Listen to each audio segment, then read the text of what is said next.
really my strategy, just in a nutshell, is it was really all about safety in the early years. It was like, look, focus on the things that I can control. Like, I want to be the best salesperson that I can possibly be. So I tried to learn and get mentorship from everybody. I don't really like the word mentorship, but it's really more just like making friends with the folks that have what you want. And so you can learn the strategies that they have, really learn the ins and outs of negotiating, what kind of roles to look for. And so I really focused my entire career on that. Welcome, millionaires and future millionaires.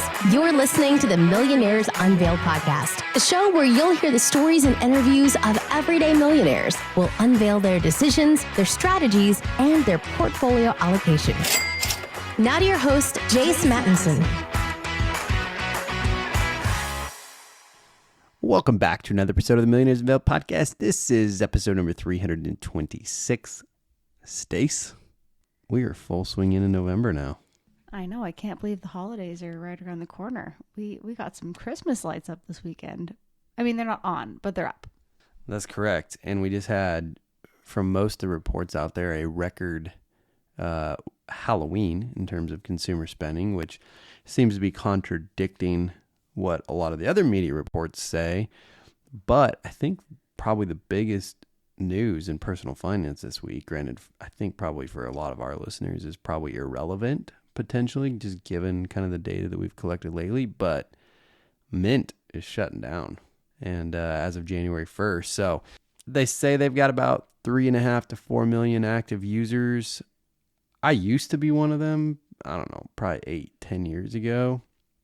I've since gone away from it. It just doesn't, the APIs. Why use Mint when you could have an Excel spreadsheet? Well, it's true, right? Mint has so many limitations. It was unbelievable. And you continually had to, and this is probably one of the reasons they're shut down. I don't know, they didn't get into the details, but one of the issues is I'm sure that their advertising revenue and their engagement on there was getting worse and worse because all these banks and investment companies that you were either tracking your net worth or your budgeting in there, they just make it more and more difficult, for security reasons to have connections into third-party, websites and apps. And so I think that's probably one of the reasons. I don't know. I didn't read up too much on it. I know there's several other options out there if you're a budgeter, but data shows that a majority of our millionaires don't budget anymore anyway. They might have at one point. And hardly any of them, I would imagine, are paying for or checking things in spending apps like Mint. But nonetheless, 3-4 million users, pretty substantial out there. I think the product, Mint's been around for quite a while. It probably peaked out at several million users. And kind of a big deal. Stace, did you ever use any budgeting apps? Well, I mean, that's kind of an embarrassing question because you see, I had no money. So, I graduated from college. I had $80 in my bank account after I paid my down payment for my apartment after that. And then, let's see, I was there for a year. I made money that year. That was the year I was working after college, like real money, not college money. And then after that, I was in my 10-month unpaid dietetic internship, and I was living off of what I saved the year before. And I was also living with my sister, so I don't have to pay rent. And then we got married the next summer and then started doing all of our budgeting together. So I didn't really keep a strong budget in college. And that year after, when I was working, I just didn't really spend a lot of money except for groceries and rent, and I didn't really do a lot of entertainment. California's expensive, so you didn't really pay for stuff. You just went to the beach. I didn't even pay for a gym membership that year. I just ran outside. So, and I think for Christmas my parents bought me some packs of workout classes. So yeah, so I didn't really use budgeting in college or the year after. And then after that we got married and then we started budgeting together. So, which lasted about 1 month. I mean, for real, let's be real. We had our first budget meeting and it nearly ended pretty poorly. So then we decided we weren't going to do that anymore. I have such a different perspective on this. You were the one that didn't want to budget. The goal was don't spend money. And that was my goal for the first, I don't know, probably until our oldest was like 2 years old. Up until then, my goal was don't spend money. Yeah, baby, you live like no one else, so later you can live like no one else, right? And then I was like, you know what? I'm not going to tell him or ask that I need to buy like a few pairs of pants for our daughter. And that's, yeah. I mean, and even still, my goal is largely to not spend money. And if I mean, I'm not as strict as I obviously used to be, but yeah, there's never been like a super tight budget per se. That actually frustrated you to have a tight budget because you were like, well, sometimes we're going to spend more money here That's than true. there. That's So true. it was really more of a you thing than a me problem. Yeah, but you also didn't love going over kind of the confines of, hey, this category, that category. Hey, we're over in this one and that one. It was kind of a mutual thing. At any rate, it would be kind of an interesting episode maybe one of these times, and maybe we need to get more into it with some of our millionaires and just budget philosophy and budget evolution in general. It's something that I've not steered away from. It just hadn't come up as much, but maybe I haven't intentionally steered away because I haven't asked the questions. But it just came up so much that the answer was no, we don't budget. So I quit asking it. And it comes in our intake survey usually anyway. And overwhelming majority don't. And so I was like, well, why spend time on it if most aren't doing it? But at any rate, it would be kind of curious to see the evolution in general of budgeting philosophy, and how millionaires approach it now.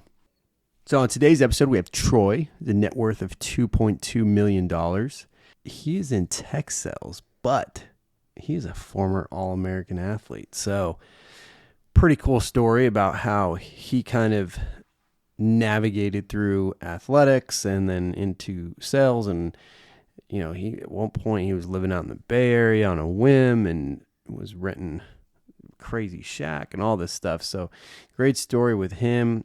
Last week we had Jan. We talked about the 18 summers. We also had a follow-up podcast on that on Thursday to get a little bit more into the details of that. If you haven't left us a review yet, please go ahead and do so. Spotify or iTunes or wherever you're listening to this. But those are the two main mediums. In fact, Spotify is really coming on strong in the podcast game. They've got a whole lot of new tools to engage. So appreciate those. It keeps growing significantly on there. Appreciate those that are listening on Spotify. If you'd like to be on the show, if you haven't heard your story, reach out, millionairesunveiled@gmail.com. Stace next week. We celebrate our anniversary, the podcast anniversary. I was like, I'm sorry, what anniversary is this? Yeah, the podcast anniversary. So, we'll have some cool stuff that we'll kind of quote unquote unveil next week on that.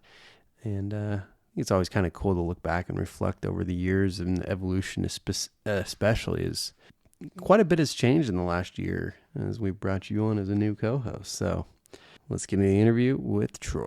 Troy, do you want to just give us a little about your background and what you're up to now? Yeah, absolutely. First off, thanks for having me on the show.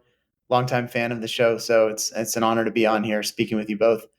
So a little bit about myself. Right now I'm a head of sales at a cybersecurity startup company. We basically try to protect companies from being victim to these crazy cyber attacks that you've probably read about in the news. Definitely a hard problem to solve. It's been an exciting journey. I pretty much had my entire career built around software sales. And yeah. Awesome. And what is your net worth today? So today my net worth is 2,250,000, rounding to the nearest thousand. Nice. And what's the breakup of that? So the breakup is like you would see in a typical portfolio. It's pretty diversified. I have about 200,000 between my 401k, both Roth and traditional. My wife and I. We have a Robinhood account that has about 270,000 in it. That's pretty much broken up into blue chip stocks, as well as a few funds like VU, the S&P, that trail the S&P 500. Just sort of handpicked selection. I have a Goldman Sachs account that is focused primarily on my Google stock from when I was an employee there. So it's their GSUs, stock units that were provided from my tenure there. And then I have a little bit in a health equity account. I have very, very little in cash. We have a little bit diversified into a education account. It's actually a custodial account for our 6 month old. So he has a heck of a lot higher net worth than I did at 6 months. And the rest of it is pretty much in home equity and business equity from the startup I'm at. Yeah, and we'll get a little bit into the details there, but I want to go back to something you mentioned. So you got some stock from a former employer that you've Mhm. got placed. Why keep it there? Why not sell it? Do you want to diversify that, or what's kind of the strategy with that in particular? Because I know a lot of people end up in that situation where they either get it from a publicly traded company or whether it's a startup or whatever. Just kind of curious your thoughts on that. Yeah, so I was only at the company for about 2.5 years. When I joined the company, it was in the midst of the pandemic in 2020. Actually, joined in March of 2020.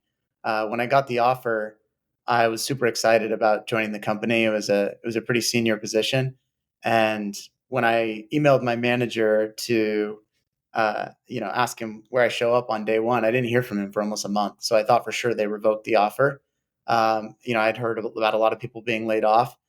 And so, when I joined the company, part of my negotiation strategy was to actually ask for more equity in stock versus salary and commission, which is typical for a sales rep, because I had known that, if you look at the S&P over since it's basically existed, they have these major dips when these kind of pandemics and economic declines happen, but it always ends up winning in the long run. And so I thought if I negotiated higher on the equity side of things, that in the long run I would win. And so I'm pretty happy that it actually turned out to be in my favor. And it's actually, far exceeded what I would expect it to be. And then when I was at the company, I thought about potentially after leaving, selling some of it and diversifying it into other stocks like you mentioned. But to me, I just thought that like based on what my long term goal is in terms of net worth and where I want to end up, it's such a minuscule amount that having that much allocated into one specific stock that I actually believe in isn't too much of a risk. And so I just decided to keep it for that purpose. My strategy has been just kind of leave it, forget it, and I'll look back at it in 20 years, and hopefully it's something meaningful that I might want to pull out and use for either a real estate investment or you know college tuition, something to that effect. Gotcha. Interesting. So, in terms of how you've built your portfolio over the last, I mean, we'll get into the equity and the home equity and some other things later. But in terms of, hey, graduate college, did you immediately start investing in company 401k plans? What was the mindset going into those first few years, in your working career? Yeah, so I have a pretty interesting story about how I got into this field. If you'd be interested, I could tell you a little bit about it. It's definitely not a traditional path by any means, but hopefully it can inspire some folks. So let me know. I'd be happy to jump into it if you'd like. Yeah, for sure. Let's do it. Yeah, so I went to college. I went to UCLA. Actually, I grew up in a family. My dad was actually an immigrant to the U.S. And um, he like I grew up in a family where like education was it's really a core centerpiece of the family. It was all about getting good grades, setting yourself up for the best success to go to college. My older brother prescribed to that pretty well. He set the bar pretty high. I'm not going to lie. He was the valedictorian at my high school. It was pretty much unreachable, and I had all the same teachers as him coming a few years later. And so for myself, I always thought like I can't keep up, but I wanted to differentiate myself, and so I kind of turned to athletics early in my life, and I was a multi-time All-American in high school in track and field, and actually very luckily got recruited to a lot of universities for that. Knock on wood, never got injured. And I was able to actually, make ends meet from that standpoint. Even when I started getting recruiting letters from universities, my parents didn't believe it. They thought there's no way they're going to pull the rug out from under you. You need to keep retaking the SAT. So I probably retook this test like 6 or 7 times they probably burned a couple $1,000s on me taking these tests just because they didn't believe that this was actually going to play out. Luckily, it all worked out well. I actually got a scholarship to compete in track and field at UCLA. And so that was pretty much my entire life. I mean, I didn't have any thought about what I was going to do after college. I didn't go to any career fairs while I was in school. I didn't even so much as like, honestly, I wasn't a great student either. I was a very average student. And so probably around my junior or senior year, I actually started to think a little bit more seriously about it. My brother had had some success in the tech world, starting a few startup companies. And so for myself, I thought like, shoot, I better get my stuff together because I'm going to be in trouble here. And so when I graduated, I actually moved up to the Bay Area on a whim in the middle of the night. I got very, very lucky. I had a connection to basically live in a place for very cheap in Palo Alto. And so I actually called my best friend at the time, who was also on the track team at UCLA. I convinced him, that was the first sale I ever made. I convinced him to join me to come up to the Bay Area. And we had maybe a couple $1,000s to our name each. And we actually were able to secure rent at a shed in the back of a house in Palo Alto. We literally lived in a 280 square foot shed. We didn't have any AC. There was no bathroom, no kitchen, nothing. I mean, literally. And it was still $600 each per month to live in the shed. I mean, that's Bay Area rent for you. And I mean, you just do the math, right? We had a couple $1,000s each. We've got maybe 2.5 months of runway here if we're eating, beans and rice. And so we got a gym membership to 24-hour fitness. We woke up every morning at 6 a.m. We would hit the gym and we would go immediately to Starbucks and just start applying to jobs. And I mean, it was a total black hole. Like I interviewed for the most hilarious jobs, like senior director of marketing, like vice president of sales. I mean, I had no experience and I was just shooting my resume out to a black hole. I didn't hear back from anybody. Just hustle, hustle, hustle. Eventually caught the attention of a sales manager at Oracle who hopped on a call with me and basically told me that, hey, there's a university program. We're currently recruiting from the top universities. It was like maybe 10 or 15 universities in the country, University of Texas, UCLA, Berkeley, Stanford, a few of the bigger names. And he's like, it's actually way past due to get you into this program, but I have a couple of spots left. If you're interested in it, it's dirt cheap pay, but I can probably put you through the ringer real quick to see if you'd be a fit. So I just said, let's go for it. Did a couple of reference checks and, ultimately got my start as a very, very entry level salesperson at Oracle. So I didn't plan on getting into sales. I didn't come from a family history of being, salesy or anything like that. I just basically took the first opportunity I got and I got extremely lucky. The first day I joined, I knew right away I was going to spend my entire career in this. I had a knack for it. I loved it. And so that's pretty much kind of the beginning of where I am today. Wow, that's pretty crazy.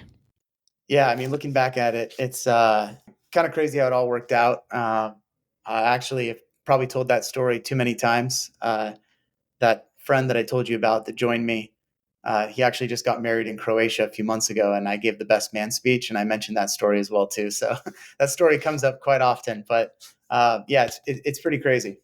I just need to know, when you were in the shed, did you at least get a like a driving lawnmower that you could use for transportation? Was that part of the deal, or? So we actually, luckily, my friend's parents lent him his Ford Taurus. And so we actually packed all of our stuff into this Ford Taurus. It was hilarious. And, we bought one of those like portable wardrobes where you can just put things on hangers. And I mean, I don't think I did my laundry for 6 months, right? Until we actually had enough money to move into the house, which was actually our next move.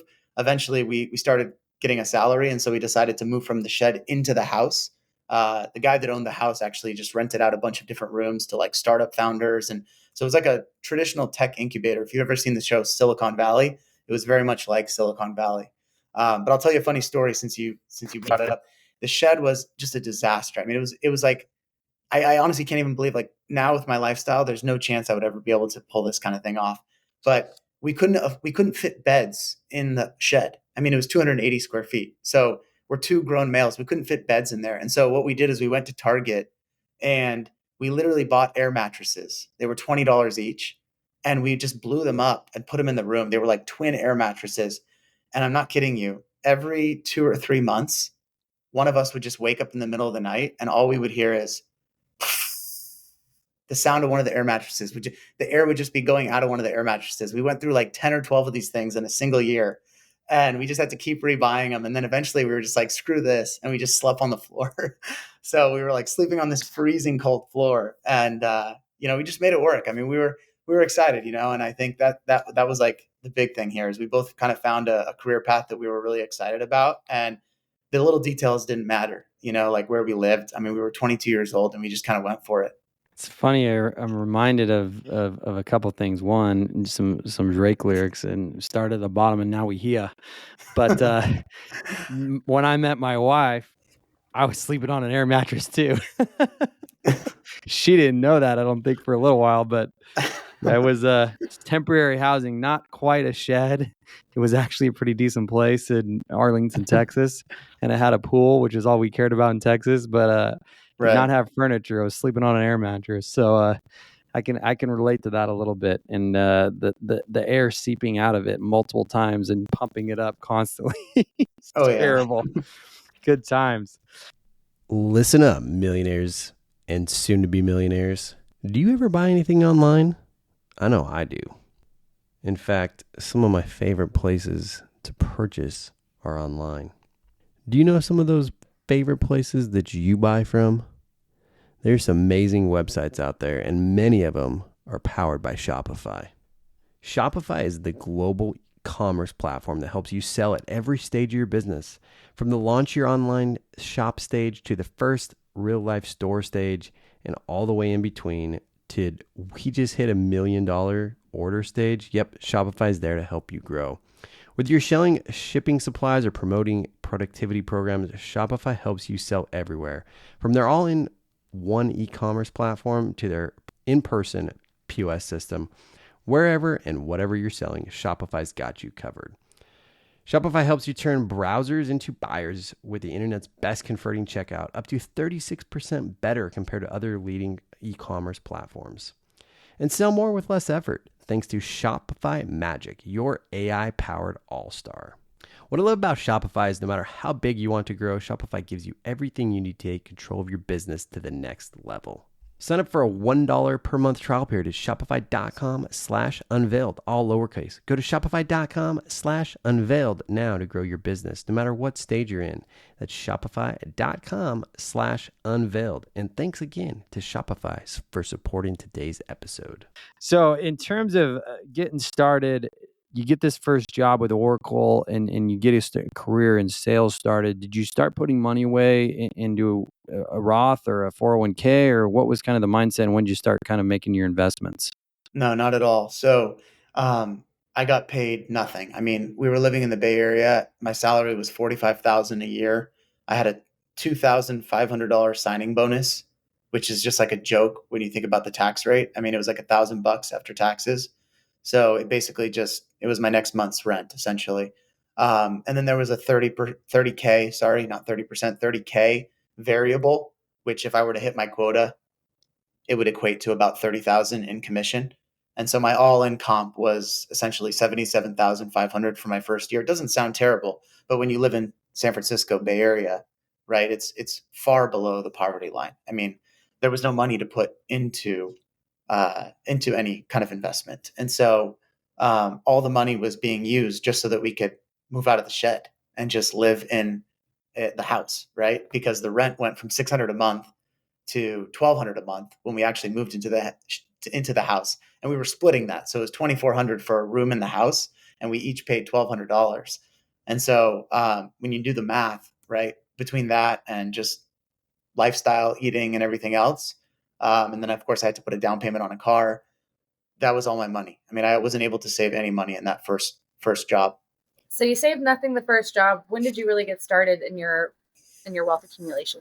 Yeah. So just to paint the picture for you a little bit more about this role I had at Oracle, this was part of a big push that they were making. Actually, I know you guys are based in Texas. The CEO of Oracle at the time, his name was Mark Hurd.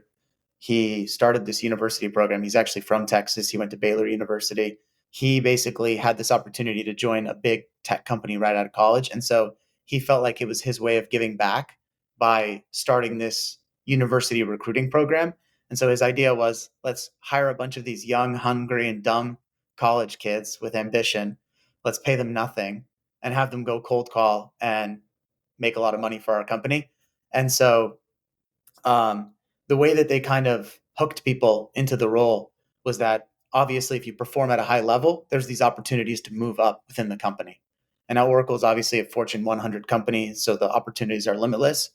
Although it was very, very difficult to actually move into these other roles. And so when I joined, I asked right away, like, what does it take to get into, the next level of my sales career, which was at the time a field sales role. So I was an inside sales rep. You get promoted to a field sales rep, you work with bigger customers, you close bigger deals, you can make a heck of a lot of money. There were people that were in their mid to late 20s, making $500,000 up to $1 million a year. And so I was sold the dream and I went for that. A couple of years into the role, they just kept moving the goalposts. It was, hey, perform at this level. We'll put your hat in the ring to interview for these positions. And it very typical of corporations, right? The goalposts get moved. And so after a couple of years, I basically just said, I had some good mentorship and I just said, this isn't the right path for me. For me, I need to get my hands on bigger accounts because I felt like I was ready to close these bigger deals. And so I actually jumped companies and I went to one of their competitors after a little over 2 years being at Oracle. And I took a 50% pay raise. And that was the first opportunity when I joined that company. I said, I'm going to do it right this time. And so I started opting into the 401k. That was essentially my first investment platform that I started doing. So it was about 2 years after I graduated college that I started investing. And I think I was doing the very bare minimum just to get the match. Wow. So how long did it take you from the time you started investing to reach your first millionaire status? Yeah. So I started investing. I was 24 years old. I reached millionaire status by the time I was 28. That's some speed. You must have worked on speed a lot in your track career. Yeah. Yeah, I guess that's one way to put it. In software sales, really there's no glass ceiling in terms of what you can earn. You make a percentage of whatever deals you close, and so it's not uncommon actually that you find people with only a few years of experience, earning $500,000. A lot of it comes down to, there's a level of luck. If you ask any software sales rep, there's always a level of luck involved in terms of the territory you're given, and the accounts you get to work. And so it's actually not uncommon. And so for me, like my entire career has been really focused on how can I become the best salesperson that I can be. And I focused so much of my energy and time on shadowing calls from the best salespeople in every company I worked at. I would spend hours after getting off of work to spend time with these folks to learn the strategies that worked for them. And to me, I didn't really concern myself too much with like the everyday, how much am I saving type of thing. Cause in my mind, I thought that eventually my time's going to come and I'm going to have one of these W-2 years. And at that time, I'll be able to save, to purchase property. I could make that happen within a year, right? If I have one of these successful years. So for me, it was all about equipping myself to be prepared for when my moment came. And we could talk a lot about that because I think that's definitely something that is different with how I've viewed my entire investment strategy, my entire life. I've set myself up so that my lifestyle kind of maintains at a certain way because I want to wake up in the morning. I want to be happy. I want to be energized. I want to be ready to work because again, the earnings potential is so high in this field that to me, spending a little bit extra to keep myself prepared for those moments is the most important thing. Yeah. So let's dive in. Tell us about how you got such fast legs those 4 years financially. Yeah, totally. First start with the 401k and take us from there. Yeah, totally. So, I basically started investing in the 401k when I joined my second company after Oracle.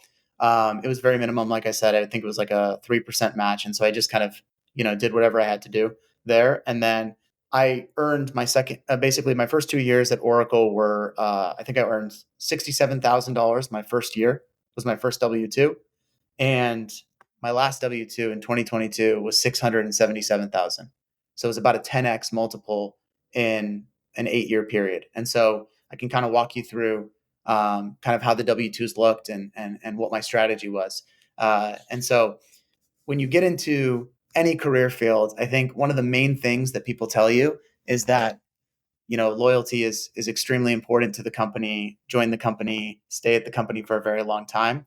And to be completely honest with you, that's the exact opposite advice I got from some of the most successful people in the tech field.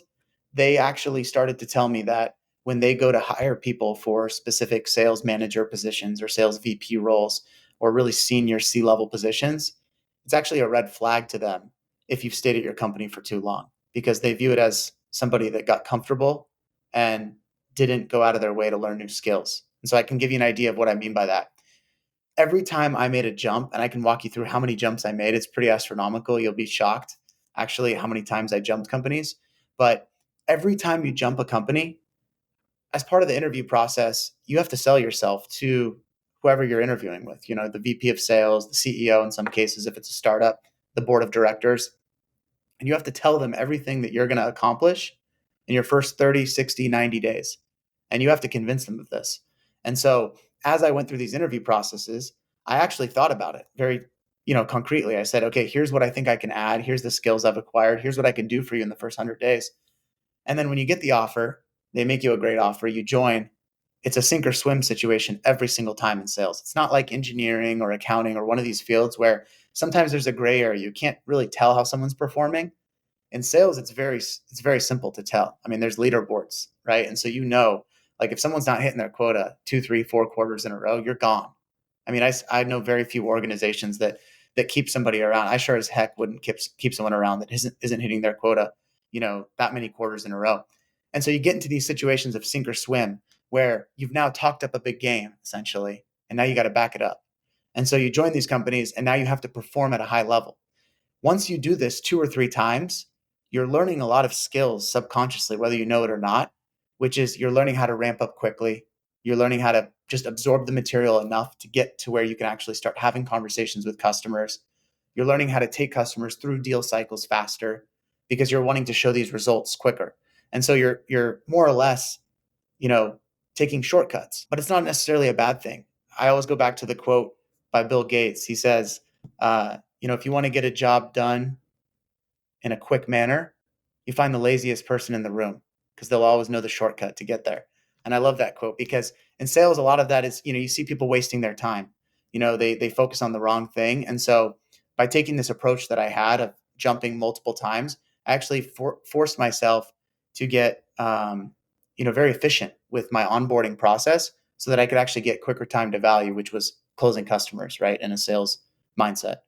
So yeah, just to walk you through a little bit of that, I did $140,000 on that third year. So I went from $67,000 my first year at Oracle to very marginal increase in the second year. Like I said, they just kind of kept moving the goalpost. My comp plan didn't really increase. I think I probably went up to maybe 70 or 72,000 in that second year. That third year, I doubled it and I went up to about 140,000. And when I was at that company, they told me, I noticed that there was actually a position for a slightly bigger account base that they were hiring for. And so I put my hat in the ring and I said, why don't you promote me to this position? I'm ready for it. I hit my quota in the first year. I'd like to move into this position. And not great sales leadership. They just kept interviewing people outside, a lot of wasted time. And so I kind of got frustrated with that process and I jumped companies after 8 months. So I actually hit my quota in the first 8 months of the year, made 140,000 really in about 8 months. And then I jumped companies again to an even smaller startup company. And I increased my comp. I did about 240,000 that next year at a startup company. And then I stayed there for a year. I vested my first year of shares at that company. And I went to my VP of sales and I said, when I joined the company, the comp plan that they had actually structured for me was a $90,000 salary and a $90,000 on target earnings, which is basically $90,000 in commission if I were to hit my quota. And so my total comp for the year was 180,000, split between half base, half commission. And I far exceeded that plan.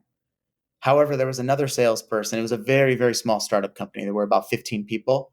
And I was the second sales hire that was brought in.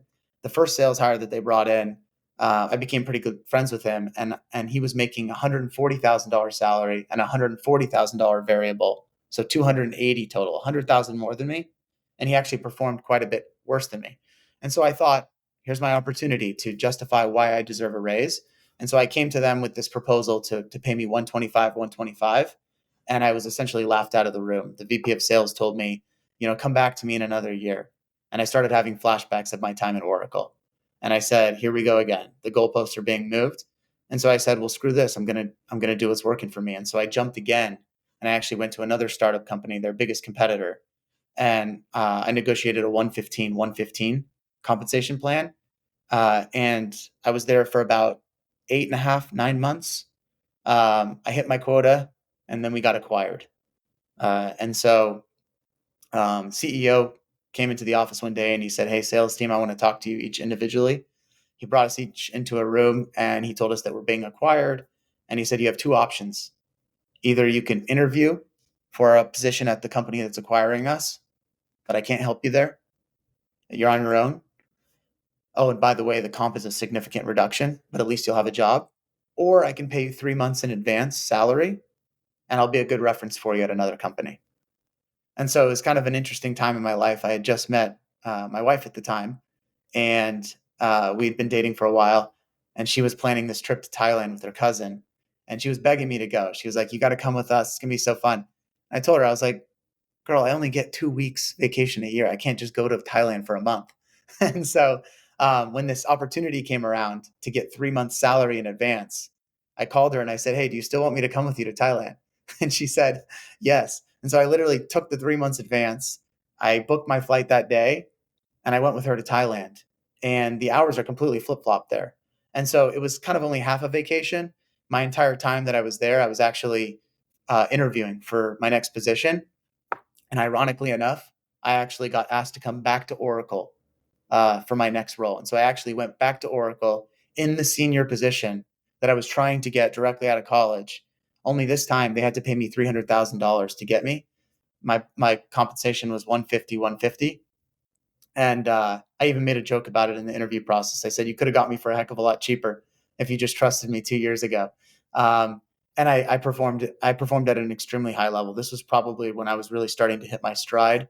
I felt like I was super confident. It didn't matter what deal cycle you threw me in. I knew how to build a connection with the right folks, and I knew how to get to the decision maker very quick. And so I did that for a year. I got promoted at the end of the year, and I actually thought I was going to kind of sit my career there for a while. And then one of my buddies called me from Google and said, "Hey, there's this unique opportunity. We're going after Amazon's business, and we're looking for 5 key account holders. We're going to give you very strategic accounts. It's an extreme sink or swim position. It's going to be very high paying, high reward. But if you're not performing in 6 months, you're going to be let go." So I asked my wife. I said, "Is this the move for me?" And she said, "You've never backed down from a challenge before." So I went for it. I moved to Google. And that's where I had my best W-2 years. My first year at Google, I W-2'd 480. And then the second year I was there, I W-2'd, like I said, about 667,000. So about 10x from my original year. So that's kind of brought me to this most recent role. Amazing. So what are you doing with all this extra cash you're acquiring along the way? Yeah. So, the great question. So I've diversified it, like I said. When I joined Google in 2020, it was kind of always in my mind to buy property. And so the market was kind of taking a hit at this time. I had probably this is my first year at Google. So just to back up, this is my first year at Google. This is 2020. And I joined in March, and I had gotten this sign on bonus, and I had probably maybe $140,000 total net worth, give or take. And I really wanted to buy property, but it was impossible in San Francisco, where I was living at the time. And so I actually moved to Granite Bay, where I live now, which is just outside of Sacramento. And the market was just starting to take a hit, if you recall, in 2020. Houses were going down maybe about 4%, 5%. And I was a little bit worried that it was going to be a 2008 repeat, but I just kind of trusted my gut and went for it. And I bought a house for about $520,000 and put a 20% down payment. And so that was kind of my true first big investment. And so, I had owned property at that point. there, I was, like I said, just trying to max out my 401k as much as I could up to my match. And then as part of my Google offering, I was also starting to acquire some Google stock units. And so that was pretty much my diversification strategy up to that point. And then in the second year, when I had the big W-2 earnings year, I had very, very little expenses. My mortgage payment was just over $2,000 a month. And all in, I was probably spending no more than $4,000 on a monthly basis. I was very frugal. And so when I had this $667,000 W-2 year, I had a lot of money kind of disposable. And so I kind of just started to take a diversification strategy. I put a little bit into crypto. I put a little bit into mutual funds. I put a lot into Robinhood. I was kind of picking my favorite companies. Obviously, being in the tech space, I had a decent eye for it. At least I think I do. And so I just kind of started picking and choosing stocks that way. And kind of the portfolio started to slowly climb from there. Awesome. So quite the career trajectory in such a short amount of time. One thing I bet our listeners are asking is you've grown this W-2. I mean, clearly you probably got a tax bill every year that's pretty significant, correct? Totally. Yeah. How Not fun is more that to pay? not fun. Not fun. I actually joke about it all the time, but I'm still trying to find a way to not pay it. If I can. Right? Big Yeah. tax. This show is supported by Delete Me. In today's digital age, our personal information is more vulnerable than ever, often scattered across countless websites and databases. Delete Me has been my solution for taking control of my online presence and ensuring my personal information remains private. Delete Me makes it quick, easy, and safe to remove your personal data online. There are some bad people out there. Have you ever heard of somebody getting doxxed? Doxing is when someone discovers your real identity and shares your personal information publicly. Most people who do this get your info from people search sites, social media, and forums. Delete Me helps prevent this from happening by removing data it finds, like your name, age, email, phone number, and more. One of my favorite parts, the service doesn't stop at a one-time removal. Delete Me provides ongoing monitoring to ensure that your data doesn't reappear. If it does, they take immediate action to remove it again. And they have an awesome online dashboard that helps you track your data reports. So what are you waiting for? Don't let your online past define your future. Take control with Delete Me. Now get 20% off your Delete Me plan when you go to joindeleteme.com/MU20 and use promo code MU20. The only way to get 20% off is to go to joindeleteme.com/MU20 and enter promo code MU20 at checkout. That's joindeleteme.com/MU20, promo code MU20. And thanks to Delete Me for supporting today's episode. Phil, so going forward, I mean, you've got this great sales career. You've obviously got the appetite to do startups. Where do you go from here? Do you have a target net worth? Is there something that you're looking, out in the horizon you're trying to get to? Kind of walk us through that a little bit. Yeah. So we didn't really get into it too much, but for me, like I kind of always had this vision to be an early salesperson at a startup company, grow with the company, get acquired or go public, and make a large sum of cash. And that was going to be my exit strategy. And then You from there, have been acquired every 8 months, bro. well, they weren't great acquisitions. I mean, I've learned how to negotiate over the years and focus more on the equity component, so that I could actually enjoy in those acquisition events that happen. But yeah, so great question. So I think really my strategy, just in a nutshell, is it was really all about safety in the early years. It was like, look, focus on the things that I can control. Like I want to be the best salesperson that I can possibly be. So I tried to learn and get mentorship from everybody. I don't really like the word mentorship, but it's really more just like making friends with the folks that have what you want. And so you can learn the strategies that they have, really learn the ins and outs of negotiating, what kind of roles to look for. And so I really focused my entire career on that.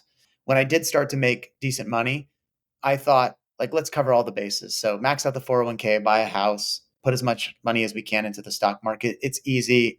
I don't need to manage anything. I really don't want to do anything where I have to manage any work at all. My dad is a big real estate guy. I thought about possibly buying a rental property along the way. And I just said to hell with that idea because I don't want to do any work unless it's focused on me building my skills. Stick to my core competencies has always been kind of my core principle for myself, is just become as good as I possibly can at what I'm good at. Once I got to that point, I thought about potentially just staying at Google for the rest of my life. I had earned President's Club a few years in a row. I was in a very comfortable position. They were kind of grooming me up to move into a sales manager and eventually a sales director role. And then a family member of mine decided, went out and started another company that I had a perfect skill set for, basically, complementing his skill set. And so he came to me with this proposal to join this startup company. This is where I'm at today. It's a cybersecurity tech startup. And he said, I want you to come and lead sales for me. And so I kind of was in this pickle. Do I stay in this comfortable position? Do I just write it out? Or do I go and take this leap of faith, right? And work harder than I've ever worked before and make this thing happen? And it honestly, I'm building it up to be a lot more than it actually was. It was really a 2-second decision. To me, it was a no-brainer. Like, let's go for it. Because to me, I covered the bases. I had $1 million net worth at 28. I just knew based off compounding interest that I would be fine. I wasn't going to be on the streets. And so for me, it was all about shooting for the moon. And so I took this opportunity to join this startup where there is a very large potential exit strategy in mind. To answer your question about goal, target, net worth, it was very difficult for me to think about this. I mean, I don't know if I have a specific number in mind. I like the number $500,000 passive income. It just sounds like there's no restrictions on your lifestyle and you could do whatever you want. And given where I'm at right now at my age, I feel like shooting any lower than that, I would kind of just be doing myself a disservice and not working hard enough. And so I kind of set the target as 12 million. If you get anywhere from like a 4 to 5% kind of return on that, you're looking at about a $500,000 annual passive income. And so that's kind of been the target in the back of my mind. Who knows what I'll do from there? I very may well move the goalposts as they've been moved on me, and I may actually up that goal. So who knows? Comes around, goes around a little bit. I hear you. So in terms of now going and working, taking this risk and going to a new startup or another startup, do you think you would have made that decision had you not had that $1 million net worth? I think if it was anybody other than a family member asking me, probably not. But I think assuming I didn't have that net worth and it was the same family member that asked me, I probably still would have. But that's a rare case. That's because I For trust this sure. person very much. And so Yeah. it was a bucket list goal of mine. And so I probably would have done it regardless. But I'm not suggesting it, right? I don't think eventually you have to stop job hopping. So, I kind of go back to my whole point earlier of it's good in the early stages of your career because you can get up more opportunities. You can actually grow your skill set. Your feet are put to the fire. You're kind of in a flight or fight situation and you have to see what you're made of. And so I think it's very important earlier in your career. But once you have an established position and you get to a certain stage in your career, jumping companies to make a marginal 5% increase, it's almost not worth the risk and the stress that comes with kind of onboarding and having to prove yourself over and over again. And so I was kind of at that position where it was very difficult. I was really in a good situation and I probably wouldn't have ever done it if it wasn't for this family member asking me to join the startup. Yeah, for sure. So real quick, I mean, working with family, any advice to those out there that are working or considering to work with family?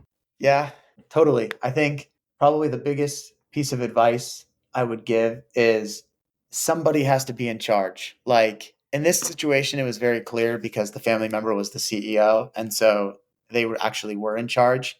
But what I mean is somebody needs to submit in terms of like someone gets the final say here because you can't let family get involved. At the end of the day, it's business. And so when I joined the startup company, I was very adamant about telling the CEO that if I wasn't performing up to par, to fire me. I mean, just simple and plain. Like if I'm not performing at a certain level that you expect me to, don't do me any favors because I want him to be successful. I mean, at the end of the day, he's my family. And so I care a lot about his success. And so if I'm actually bottlenecking the company and anchoring it down because my performance is subpar, then get rid of me, right? I'll watch from the sidelines. I'll be fine. I'll go get another job. Done it 10 times. I could do it again. And that was my mindset going into it was, you know, do the very best I can to never let that situation come true. But if it does happen, there has to be some clear path of what happens in an emergency situation because you're not doing anyone a favor. I mean, keeping me around in a position that I'm not doing well in is just going to, tank the company. That's the best advice I have. What sort of role has your wife played in this wealth accumulation or financial journey? Yeah. So honestly, without my wife, none of this would have been able to happen because I've alluded to it earlier when I was chatting with you guys before the podcast, but we have a 6-month-old baby now. We had a baby boy in January, and she actually chose to step away from her career to take care of the baby. We didn't really set a time frame here for how long this would be, but the time frame we had in mind for starters was at least a year.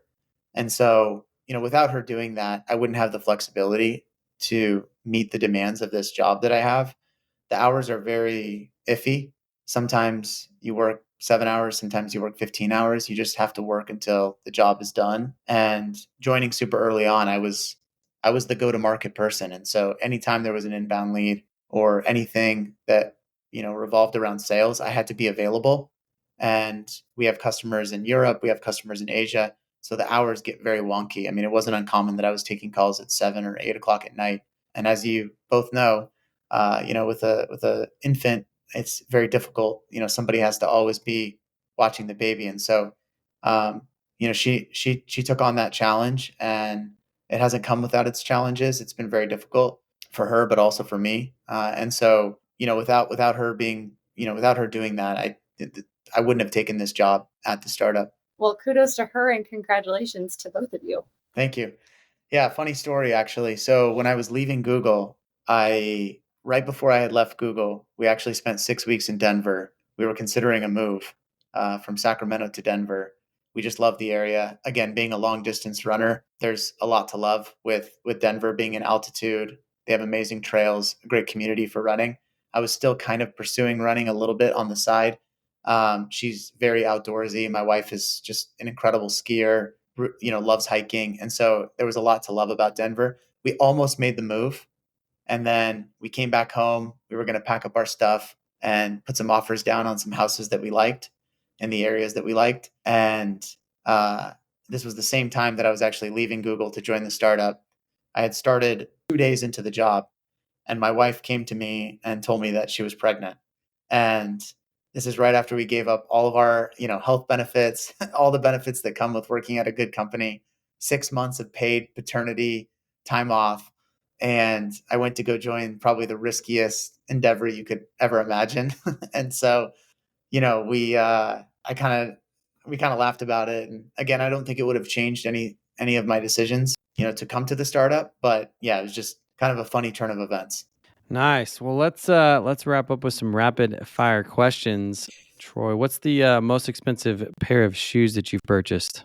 Probably a pair of running shoes. If you know the Nike Vaporflies, the shoes that everyone says are cheating, that make you fast. Those are probably about $300. So probably that. Well, you got ripped off because our last guest who bought those too said he bought them for $250. Oh yeah. Well, I I'm was just rounding messing up. with you. No, they I'm are just messing with 250. you.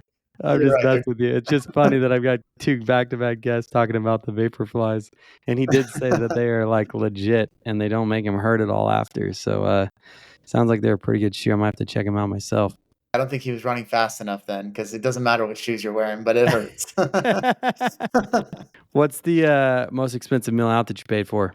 It was our honeymoon. I'll never do it again, but we ate at this restaurant that was like, it wasn't Michelin because it was in Hawaii, but it was like on par with Michelin. It was probably about $600, $700, something like that. And we left the restaurant and I picked up a pizza on the way home because it didn't even fill me up. And it was just total BS. I'll never do it again.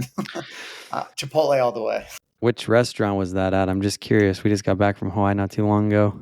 Yeah, it was on Maui. Shoot, I don't remember the name. I'm super bad with names when it comes to restaurants. It was just a little hole in the wall. It was a husband and wife. The wife ran all the operations, seating the guests, the menus, serving the meals, and then the husband was the chef. It was really good. It was just so small. I think they had 24 karat gold trickled on top of the peach, which was at the dessert, and it was literally a peach sliced in half, and they gave half to my wife and half to me, and they put a little bit of gold, and they're like, don't eat too much of the gold because it might hurt your stomach. And so we didn't even eat the gold, but it was probably like $150 for that course. And I was like, this is insane. Like if my parents knew I was doing this, they would disown me. I was, I was like, I'll never do this again. So total ripoff. That's a good story. What's the most fun that you've ever had with money? Honestly, I'm going to take a little bit of a different approach to answering that question. I don't want to say just like a vacation or something. I mean, obviously those are very fun, but I would say something that I spend quite a bit of money on a regular basis that I wouldn't I don't think I would be able to perform at the level I do on a daily basis is I get a weekly deep tissue massage. And it might sound funny at first, but like it's a lot of money. I mean, it's probably $100 to $150 depending on, where you go. And I do that on a weekly basis. So, on a monthly basis, I could spend anywhere from like $500 to $700 a month on this. It's a pretty big splurge, but it keeps me going. Like I sit at a desk all day. I'm on the phone all day. And so like having this outlet has really made me just kind of stay healthy and in tip top shape. So that's what I would say is probably like the most fun I've had with it. I mean, I look forward to it every week. I'd say it's definitely, been very helpful for me. Do you go to the same spot or have them come to your house or what? Yeah. I go to this guy who, specializes in working on like professional athletes. I don't do these, Thai massage $50 places where they like put a bunch of oil on you and you get out of there and you're just like, what happened? Like I could play this meditation music on my phone at home and stretch. So I actually go to a place where like, you're partially crying by the end of it. But I mean, I think it keeps you healthy. You look at these tip top athletes, they'll swear by it. It just keeps you in shape. Your back, your neck, everything's feeling Yeah. good. And you wake up motivated to work. It's like, there's no constraints for why you can't do your job. How long have you been doing the weekly massage? Probably since I was 19 years old. I'm Oh, wow. 31 now. So 12 years. Yeah. And I've switched guys throughout the time. Obviously I've Sure. lived in different places now, but Yeah, I yeah. always try to find somebody that specializes in professional athletes. Yeah, that's cool. I've got a buddy that's in actually CEO of a tech company and he does the same thing. They come to his house, he and his wife every Monday night, and Yep. he swears by it too. So I do it Monday too. It's something yeah, about Mondays. They're the worst day of the week. So good stuff. What's been the best bucket list experience that you've had? I think for me, it was probably just moments in my running career. Like I said, for the longest time, I really thought I was going to pursue athletics my entire life. I got off to a really good start when I was in high school. I was an All-American, and then in college, I performed at a pretty high level. And so I always had these ambitions of being in the Olympics. And so if I had to think back to like my best moments I've ever had, it would probably be, some of these races that I performed at where I had really good performances. There's videos of them online, and occasionally I look back at it, and it's just kind of a reminder to myself that like, you put the work in, you delay gratification to a later date, you can get the results you want. So I would say that's probably been my, just my best experience bucket list type thing. What about the one you're looking forward to the most? Making an exit at the startup company, retiring, taking some time off. I don't know. Honestly, I don't know. It's a tough question. I know I probably should have a better answer for this, but I really just think I set my life up in a way where like I made it so that I can be consistent with what I'm doing. I do the massages. I prioritize, health, fitness, so that I have longevity in this. And so I don't know. I'm pretty happy with what I'm doing. I mean, I joke about it retiring, but I actually like what I do. And so I don't know. I mean, it would be nice to go backpack around. My wife and I love hiking and and going to different trails. And like I said, she's a big skier, and so I think I look forward to the day where I could take some time off and just get the opportunity to go do some of these things that I can't do in a demanding job. Cool. What has been the craziest thing you've ever done to earn money? Oh man, I really don't know if I should say this one on camera. So actually, my friend and I that I told you about when we moved up after college, we had $2,000 to our name, and I did the math for you. Right, we were paying $600 a month. We only had about 2.5 months runway with food and everything else to actually survive. And so while we were applying for jobs, we were actually also looking for side opportunities to make money. And so we did all kinds of things. we actually tried to like day trade penny stocks with a few $100s. We thought we can go from $200 to like $2,000. That did not work well. We lost the money. And then at one point, we actually tried to do sperm donation, which is pretty hilarious. But there was a sperm clinic in Palo Alto, not far away from where we lived, Oh my and gosh. yeah, it's insane. Honestly, saying it out loud, I thought I would just keep this to the best man speech, but here I am saying it on a podcast. But yeah, we tried it and we thought, oh, we had this in the bag. We're like, we had just graduated from UCLA athletics. We're like, we're in tip top shape. Like, who are they going to take? We're going to get this. And then we made it through the application process. And then, they ask you all these questions when you actually go in there because, the parents want to know who the people are, right, that are making these donations. And then they actually found out about, we have these matching butt tattoos that we got when we were in college. And it was a total red flag for them if anybody that had tattoos. And so Oh my goodness. they completely removed us from the process. So we actually never made the money, but that's the story of like probably the craziest thing I've ever done. So Wow. That is pretty wild. What's a closely held belief that you once had that you've recently changed? Closely held belief that I once had that I recently changed. I don't know. It's a good one. Let's come back to that one. Can we come back to that one? Yeah, we can come back to it. What's a key lesson that you learned from childhood? Key lesson I learned from childhood would, I think, you hear a lot of people say, focus on your weaknesses, make your weaknesses stronger. I actually think, I took that to heart for a while, and then I actually think it's the opposite. I think focus on your strengths. I mean, it's what comes easy to you. And so once I learned that, I think a lot of doors opened up for me in my career. I knew that I was an athlete. And so, using those to my benefit actually worked out very well for me. And I just thought about it, like, what have I done in the past that's made me successful in athletics? It's the day in and day out grind. It's the delayed gratification. It's the writing the goal, putting it on the wall. And so I just focused on that.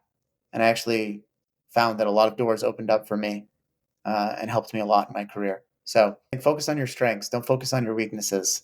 You thought about your closely held belief yet? I have a closely held belief that I still believe, but I Sure. don't think yeah. Shoot it. All right. So a closely held belief that I still believe, it's from my favorite book. It's called The Richest Man in Babylon. I don't know if you've heard of it, but really interesting book. It's only 100 pages. And there's a quote in the book that I love that I stick by every day. It says, "The man who does more than he's paid for will soon be paid for more than he does." And it goes back to kind of my whole core principle that I've had in my whole career, which is just focus on being the best you can be at your core competency. And eventually when your time comes, you'll be ready for it. You'll be prepared for that opportunity. Awesome. Any last pieces of advice, words of advice that you would give to somebody who's just starting out? Yeah, I would say the best advice I can give to somebody, and I tell people about this all the time now that I'm in a position where I'm interviewing people constantly for sales positions. I find that too many times people focus on the little minuscule details that don't matter. They'll join an interview and the first question they ask you is, what's the vacation like? Or, what are the benefits at this company? And I'm not saying that those things aren't important. It's important to know those pieces of information before you sign a contract, but focus on your story. Focus on what makes you different. Learn how to tell a really good story about yourself, because it's that first 3 to 5 minutes when you join an interview and the interviewer asks you the first question, which is always the same question. I don't care what role you're interviewing for. It's always, tell me a little bit about yourself. Why do you want to join this company? They might say it in a different way, but it's always the same thing. And that's your opportunity to take a lot of their concerns off the table before they even get to those next questions. If you can tell a well-crafted story, and there's no reason why you shouldn't, because you have infinite amount of time to prepare behind camera, you're going to be far more successful in the interviews you have, and then actually in the job. You'll connect with people if you can tell a really good story about yourself. Awesome. That's Troy with a net worth of $2.2 million. Thanks for coming on the show today.